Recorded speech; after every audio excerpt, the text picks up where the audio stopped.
Assalamualaikum warahmatullahi wabarakatuh. Selamat pagi semuanya.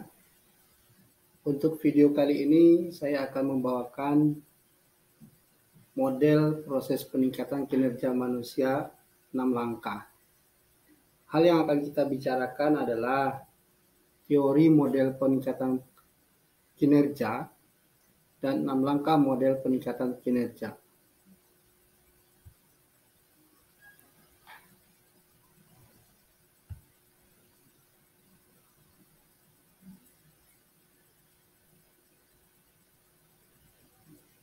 Teori model peningkatan kinerja yang pertama adalah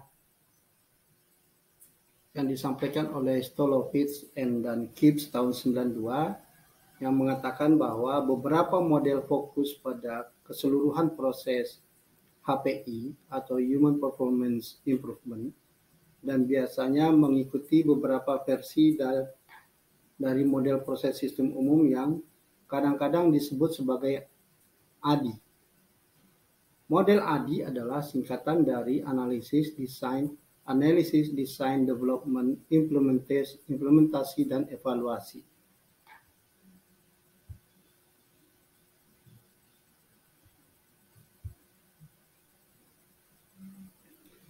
Kemudian ada 6 langkah model peningkatan kinerja yang diambil. Biasanya model ini menggunakan model ASTD atau the American Society for Training and Development untuk peningkatan kinerja manusia, mencakup HPI 6 langkah model proses sebagaimana yang ditampilkan pada gambar di bawah ya. Baiklah, kita coba bahas satu persatu 6 langkah model peningkatan kinerja. Langkah pertama adalah analisis kinerja. Menurut Rockwell tahun 2000, dia mencatat bahwa pada titik ini orang-orang yang melakukan pekerjaan peningkatan kinerja mengidentifikasi dan menggambarkan kesenjangan kinerja manusia di masa lalu, sekarang, dan di masa depan. Ini berarti bahwa pada titik ini manusia akan mencoba mendeskripsikan kinerja yang telah dilakukan di masa lalu dan sekarang, dan kemudian akan melakukan evaluasi demi kepentingan peningkatan kinerja di masa depan.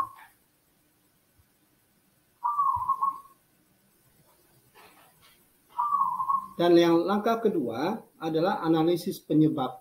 Ini melibatkan penentuan akar penyebab atau penyebab kesenjangan yang diidentifikasi pada langkah pertama. Nah, pada langkah kedua ini, sebagai profesional atau sebagai tenaga sumber daya manusia, kita harus mencoba melakukan identifikasi atau mencari akar permasalahan, di mana kekurangan yang telah kita lakukan, sehingga kita dapat melakukan perubahan berikutnya. Langkah ketiga adalah pemilihan intervensi yang tepat. Orang yang melakukan pekerjaan kinerja yang manusia mempertimbangkan cara yang mungkin untuk menutup kesenjangan di masa lalu, sekarang, atau kemungkinan masa depan dengan mengatasi akar penyebabnya.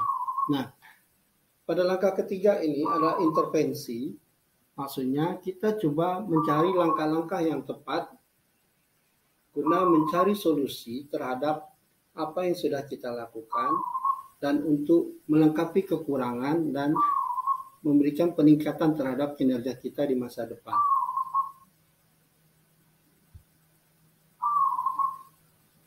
Langkah keempat adalah implementasi. Orang-orang yang melakukan pekerjaan peningkatan kinerja manusia membantu organisasi mempersiapkan diri untuk melakukan intervensi.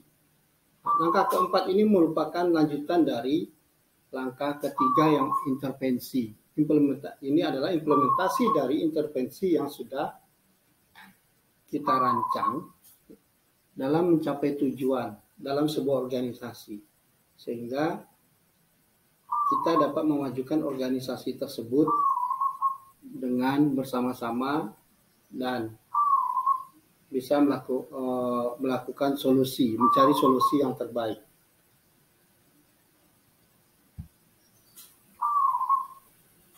Kemudian langkah kelima adalah manajemen perubahan, yaitu mereka memantau implementasi dari intervensi. Ya.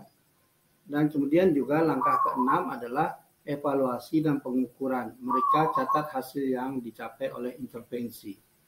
Maksud dari langkah kelima ini adalah setelah kita melakukan intervensi dan implementasi dari perencanaan yang kita sudah buat sebelumnya, kemudian kita coba melakukan perubahan pada manajemen yang sudah ada, sehingga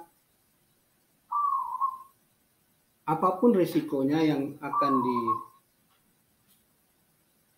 ditemui, nah kita harus melakukan perubahan demi kebaikan dan tercapainya tujuan dari organisasi. Dan yang keenam, kita perlu melakukan evaluasi dan pengukuran sejauh mana keberhasilan dari rencana-rencana intervensi yang kita lakukan dan perubahan yang sudah kita buat, sehingga kita bisa melakukan perubahan dan perencanaan berikutnya di masa datang. Ya, baik. Mungkin itu saja yang bisa disampaikan pada saat ini. Terima kasih atas perhatiannya dan jangan bosan untuk mengikuti video saya berikutnya. Terima kasih. Wassalamualaikum warahmatullahi wabarakatuh.